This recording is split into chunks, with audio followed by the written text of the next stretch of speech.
好，跟住開始嘅賽事呢，就係第25場男子公開 C 組初賽嘅第2場。賽道1係御風冷氣工程，賽道2係俊義龍體育會，賽道3係喇沙龍舟隊，賽道4係小白龍龍舟隊，賽道5係一班同學會2012，咁同埋第6賽道嘅呢，粉仙雲。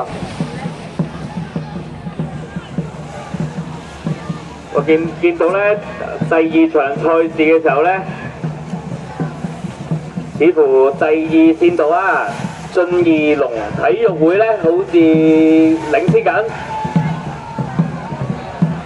咁啊，緊隨其後係第136線道，係啦，睇下邊一個可以領先啦。